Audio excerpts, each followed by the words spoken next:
Hello guys, कैसे हो आप सब। मैं पहुंच चुकी हूँ मुंबई सेंट्रल स्टेशन में और मैं जा रही हूँ अहमदाबाद, क्योंकि मैं जा रही हूँ गुजरात, जहाँ की मुझे दो ज्योतिर्लिंग और वहाँ के द्वारकाधीश मंदिर में जाना है। ये ट्रेन है तेजस एक्सप्रेस, जो कि 7 आवर्स की जर्नी की ट्रेन है। अहमदाबाद में रात को पहुंची 11 बजे और फिर मैंने सोचा इधर ही स्टे कर लेते हैं, तो अहमदाबाद में स्टे करके अगले दिन मैं निकल गई थी सोमनाथ की तरफ।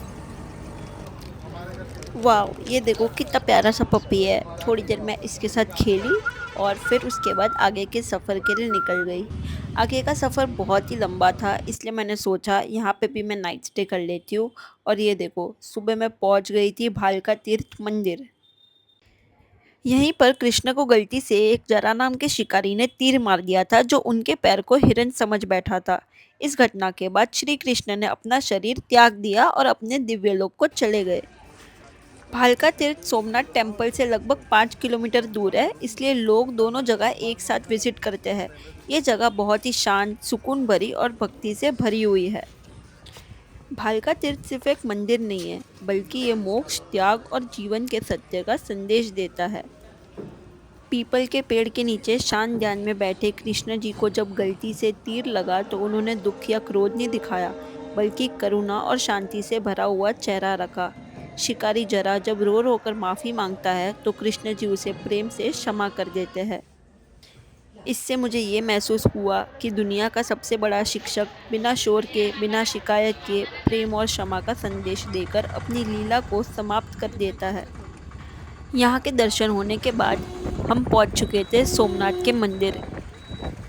सोमनाथ पहुँचते ही यह समुद्र की आवाज़ है, हवा है और सामने महादेव का घर।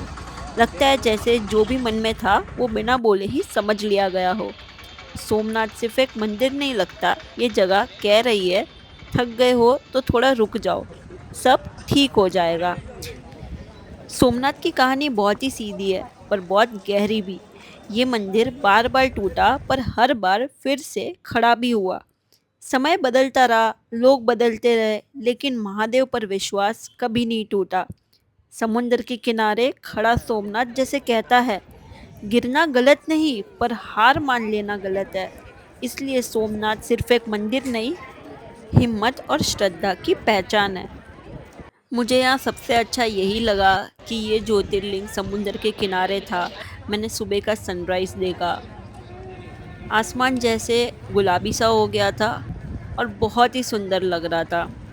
सब कुछ जैसे कि सही हो गया हो ऐसा लग रहा था। फिर पहुंच चुकी थी मैं त्रिवेणी संगम। यहाँ 3 नदियाँ एक साथ है, हिरन, कपिला और सरस्वती। यहाँ आके कुछ अलग फील होता है, जैसे जिंदगी का शोर थोड़ा धीरे हो जाता है। पानी चुपचाप बह रहा है और मन भी। कितने सुंदर नज़ारे हैं ना, ये पक्षी, ये हवा और ये झिलमिलाता पानी। मुझे तो ये देख के ही बहुत ही सुकून महसूस हुआ। मन तो कर रहा था कुछ और देर यही ठहर जाऊं। फिर मैं आ गई थी गोलोक धाम, जहाँ पे श्री कृष्ण का परम धाम माना जाता है, जहाँ समय रुक जाता है और सिर्फ प्रेम रह जाता है। कहते हैं अपनी सभी लीलाओं के बाद कृष्ण यही समा गए, जिसे दुनिया को ये कहकर अलविदा कहो, जो सीखना था दे दिया। और रास्ते में आते हुए मंदिर बस याद दिलाते हैं, भक्ति सिर्फ पूजा नहीं होती, एक शांत सफ़र होता है अंदर तक का। मैं भी इसी शांति को महसूस करते हुए आगे बढ़ रही हूँ। बीच में एक प्यारी सी नदी और एक हरी भरी जगह दिखी, जहाँ पे पक्षी एक ही साथ अपने झुंड में लहर रहे थे, इधर से उधर, इधर से उधर, और मुझे बहुत ही मज़ा आ रहा था उन सबको देख के। इन सबको देख के ऐसा लग रहा था जैसे इन सबको मेरे साथ खेल के बहुत ही ज़्यादा मज़ा आ रहा है।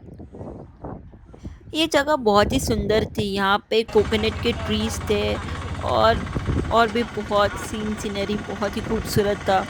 फिर मैं निकल पड़ी यहाँ की टुक टुक में और आगे हम गए थे सूर्य मंदिर की तरफ। आगे जाते हुए गलियाँ आई, जहाँ पे लोकल लोगों ने अपनी शॉप सेटअप की हुई थी। वो देखते देखते हम ऊपर यहाँ से गए और फिर हमने देखा यहाँ पे सूर्य मंदिर, सूर्य देवता के दर्शन किए। और फिर यहाँ पे एक स्पिरिचुअल वेल था, जिसका भी एक सिग्निफिकेंस था, और लोग यहाँ से नीचे जाके कुआं देख के आ रहे थे। फिर ये थी पांडव की जगह, जिसे कहा जाता है पांडव पंच पांडव। ये है कामनाथ महादेव का मंदिर। ये मंदिर कामनाओं यानी कि इच्छाओं से जुड़ा माना जाता है। लोग यहाँ पर अपनी मनोकामना लेकर आते हैं और महादेव पर भरोसा छोड़ देते हैं। और फिर ये देखो, नरसिम्हा अवतार और 12 ज्योतिर्लिंग के रूप में शिवलिंग में मंदिर। और ये था सरस्वती माँ का मंदिर और लक्ष्मी माँ का मंदिर। फिर गए शिवराजपुर बीच। बहुत ही सुंदर बीच था ये, मेरा दिल ले गया ये बीच तो। देखो कितनी सॉफ्ट प्यारी सी लहरें थी इधर। शाम को मैं पहुंच चुकी थी द्वारका। और ये है कृष्ण की नगरी।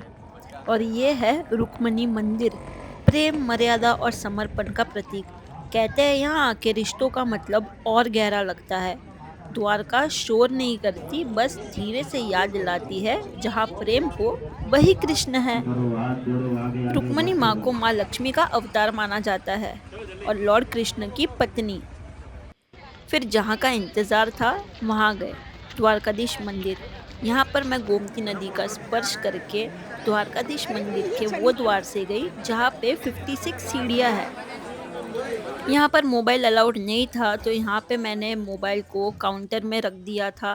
यहाँ पे एक अमाउंट वो लेते हैं, चार्ज करते हैं और आप सेफली उधर वहाँ पे जमा करवा सकते हैं। तो द्वारकाधीश मंदिर के दर्शन हो गए थे। मैं तो कृष्ण की आंखों में जैसे देखती ही रह गई, वहाँ से भी हटने का दिल ही नहीं कर रहा था।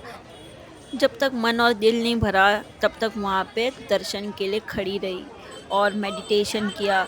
फिर निकली बाहर और देखो इतनी प्यारी प्यारी सुंदर गलियाँ थी यहाँ की, और राधा कृष्ण के चित्र, और यहाँ पे उनके वस्त्र फ्रेम्स, बहुत सारी चीज़ें थी जो आप अपनी फैमिली के लिए लेके जा सकते हो।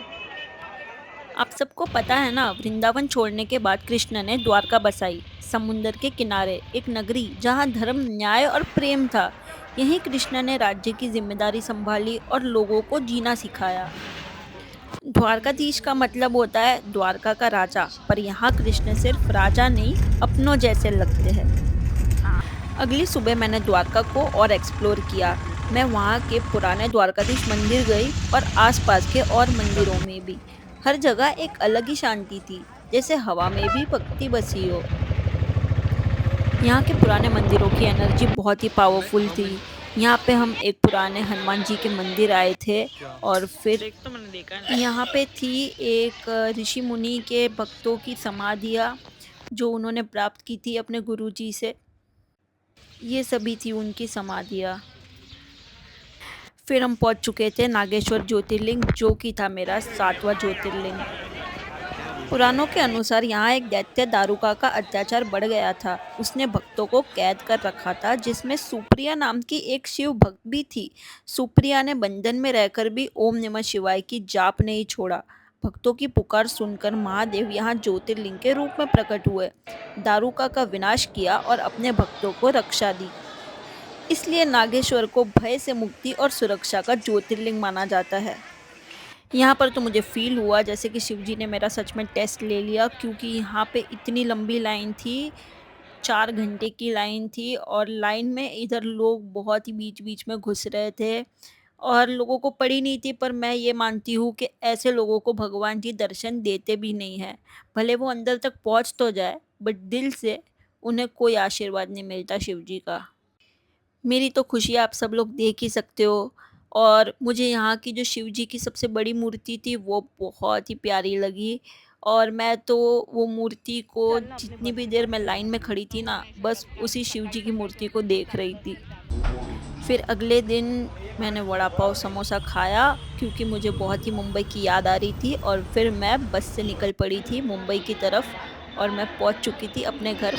सो गाइस, अगर आपको ये वीडियो अच्छी लगी हो तो लाइक, शेयर और सब्सक्राइब ज़रूर करना।